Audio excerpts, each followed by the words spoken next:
United Virginia Democratic Party.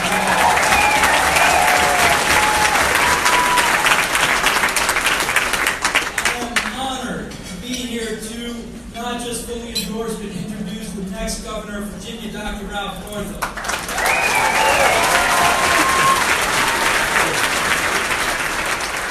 Someone was asking me recently, I was getting texts from around the country, how did we pull off a primary that actually made the party stronger?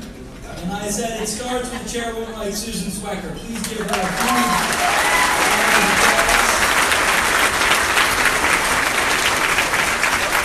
It also helps to be in that race that I like to think of as more of a conversation with a man of great honor and dignity, the Lieutenant Governor Ralph Northam.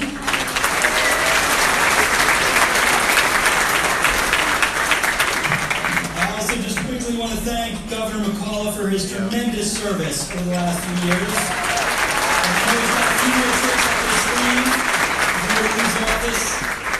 Growing up in Charlottesville, Virginia, in the shadow of Jefferson, I was always fully aware of two things. Virginia was the birthplace of American democracy and also the birthplace of American slavery. And in each generation, we decide which of those banners we carry forward. With his tremendous work on criminal justice reform and voter restoration, Governor McCullough is part of a very proud tradition of advancing democracy in Northern Virginia.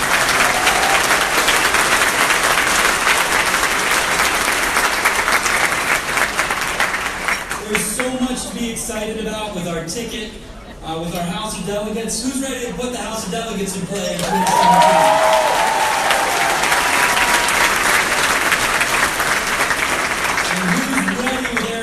Leadership to make sure we finally get a level playing field for districts here in Virginia. We've rightly talked a lot tonight about the need to resist Donald Trump. It was certainly one of the reasons I got into this race in the first place. But I just want to say one note about this that I hope we keep in mind, because this could prove a very tough race over the coming months, which is that I think it's important for us not just to resist Donald Trump, but to resist the forces that gave rise to him in the first place. Because Donald Trump is not a leader. He is a rider and manipulator of trends. He doesn't have the leadership qualities to create them. And we've had a debate in political circles since November. Was this election about economic anxiety, or was it about racism? And my answer to that is yes. These two things have always gone hand in hand in our country. In the presence of economic anxiety, weak leaders will play on racial demagoguing to try to divide us based on race and class and gender. And the deepest form of resistance to Donald Trump is to address those issues of economic insecurity and structural racism that are long overdue to be addressed here in Virginia.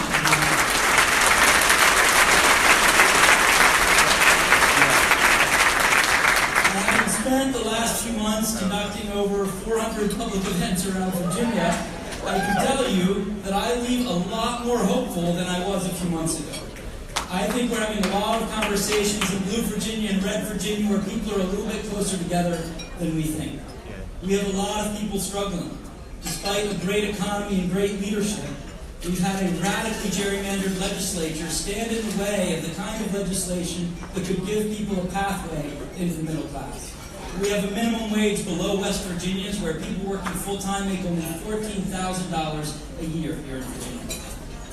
Over nearly 2/3 of those making minimum wage in Virginia are women, which is not a coincidence. We systematically devalue the work that women do, and the most typical thing for a woman in Virginia to do when she's done with her minimum wage job is to catch a bus to her second minimum wage job. And as we think about this campaign over the next few months, I want you to keep my friend Esther in mind. Esther works a job at an airport. When she's done, she takes a nap on a chair in the airport before starting a second job. She works 85 hours a week and makes less than $30,000 a year. She has to spend another 10 hours commuting to get to a neighborhood she can afford to live in, where she has schools that she wants to send her kids to. Now, the good news for us is there is zero chance that Esther is going to vote for Ed Gillespie.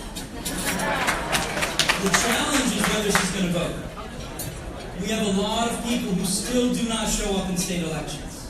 I think we have done so much under the governor's leadership to build up the party, to continue to get people engaged in state elections.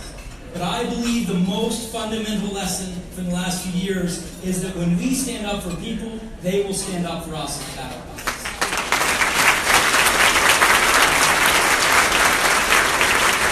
I was talking to Whitney and Candace during our 24 hours of Tom. We do this thing where we campaign for 24 straight hours. It's kind of nuts. And during the 3 a.m. graveyard shift, I was talking to Candace, who was a single mom of 3. She makes less than $10 an hour. I asked her, what would $15 an hour mean to her? She said it would mean everything. It would mean her children's future. And then she also mentioned she's a single breadwinner because her fiancé is in prison for being addicted to drugs. She was a Trump voter, and she talked about the fact that it was long past due to start treating addiction as a health crisis and not a criminal crisis. I believe there is a new consensus emerging in this issue. Now, to be honest, is it a shame that that conversation has only changed now that it's affecting white communities? Yes. But are we going to miss that chance to reduce human suffering across the Commonwealth of Virginia? Absolutely not. And what have the Republicans offered for people in return? They are evenly split between a nominee who wanted to take us back to the Civil War and a nominee who wanted to take us back to the war on the middle class and seniors that we saw under George W. Bush. These are not the visions of the future. We have those ideas. And thankfully, we have a champion who is going to fight tirelessly and endlessly for economic justice and racial justice here in Virginia in the form of Ralph Northam.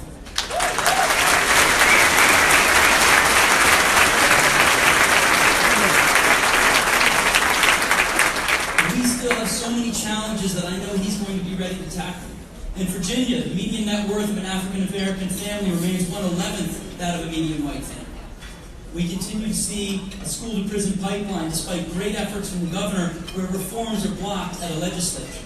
But I know that Ralph Northam will bring the same tireless sense of justice that he has to everything he's done in life. He's worn a lot of different uniforms. He wore a military uniform to serve his country, and he put on a doctor's uniform to save lives in his community. And he's even been willing to put on a suit that he dislikes as much as me to serve in public service here in Virginia.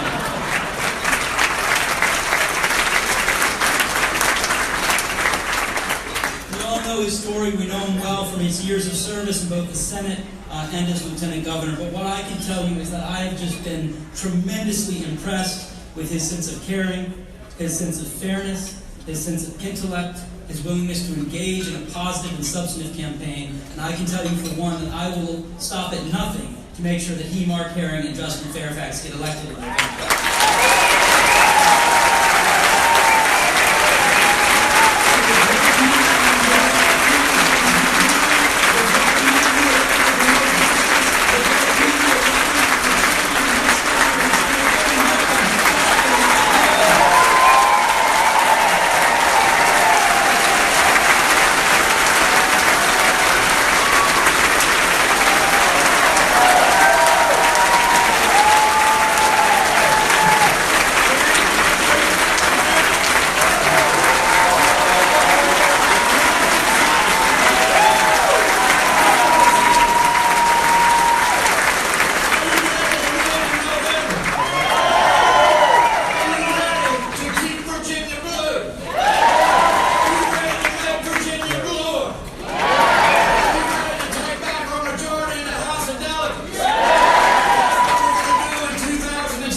So much, Tom Perriello, for your leadership of great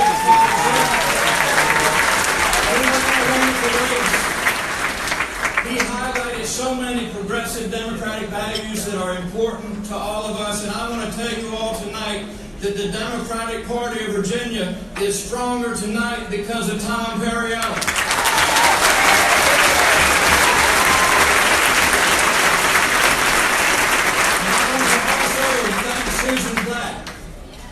For your run, for what a great campaign you ran. And Jim Rossi, thank you so much for running. I want to also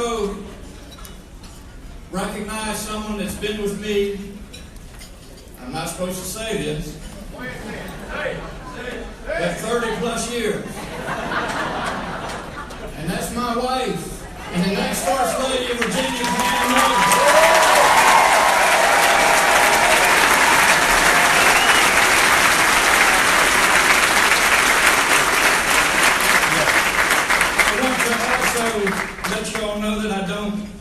see Pam as often as I'd like to, so I'd like tonight to wish her a happy birthday. Happy birthday, Pam.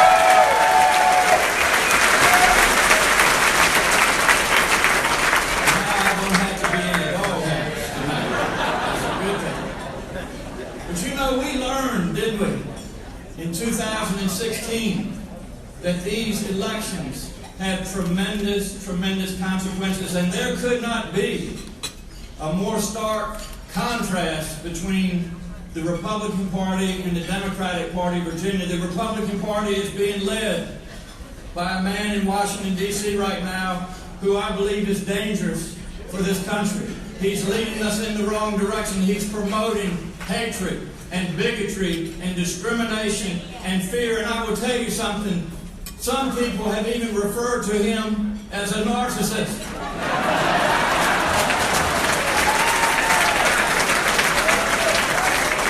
I watched some doctor Governor come on TV. He looked like he knew what he was talking about, and I agree with him.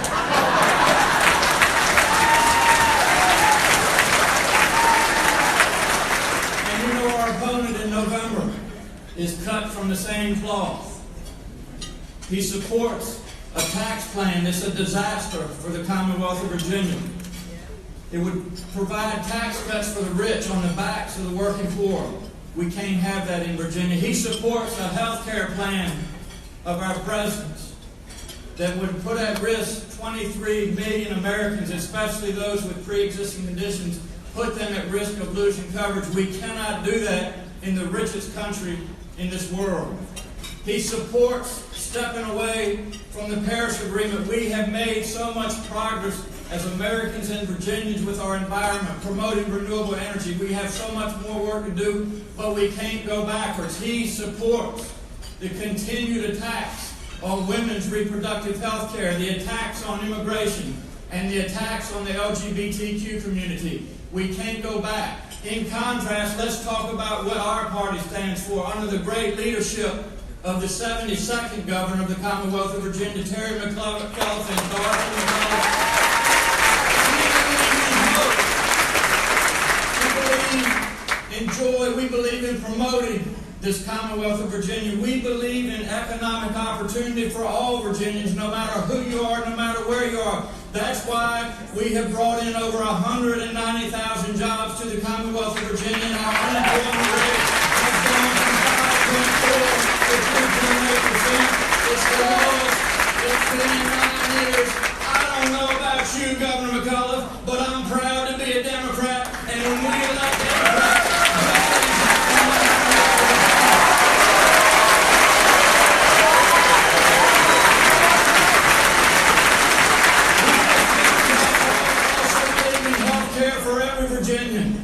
no matter who you are, no Virginian or their family should be one medical illness away from financial demise. We need to expand Medicaid in the Commonwealth of Virginia. It's time to get up to 400,000 working Virginians access to coverage.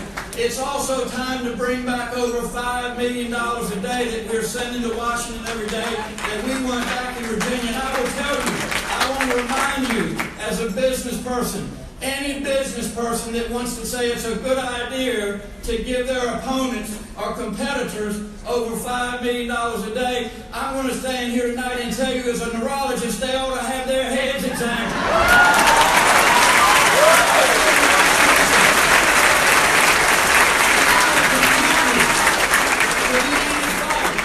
Against the attacks on women's reproductive health care, things like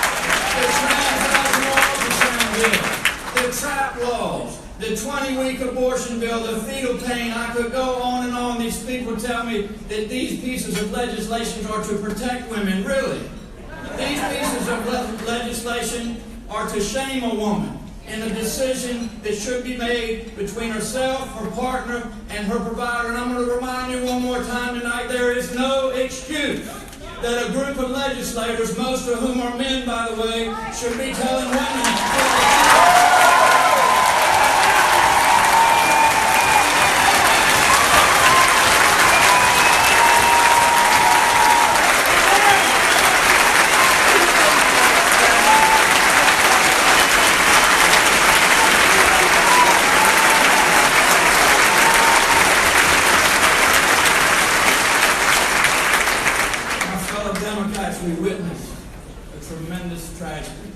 in Washington just this past week, the shooting of a congressman and our brave first responders.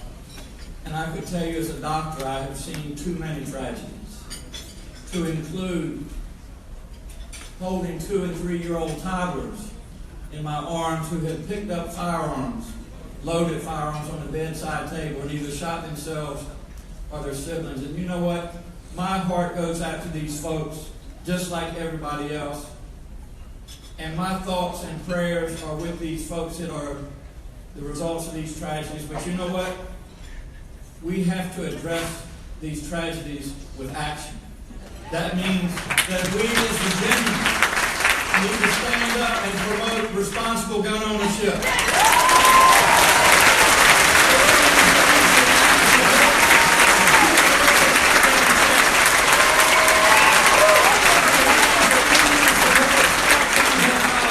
This is 2017. What are we waiting for, my fellow Democrats? Let's get it done.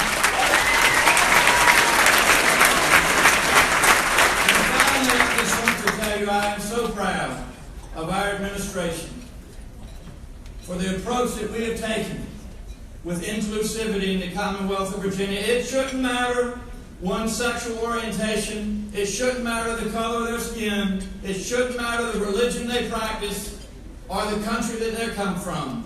Look around this room. We live in a diverse society. That means that we need to be inclusive. Our lights are on. Our doors are open. We welcome people to the Commonwealth of Virginia.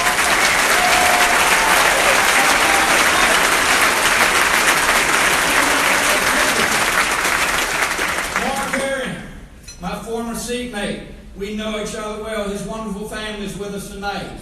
Justin Fairfax, a tremendous friend, is going to add so much to our ticket this year. I've got good news for Virginia tonight. Not only are we going to win the governor's race, the attorney general, and the lieutenant governor's race, but we're going to take back our majority in the House of Representatives.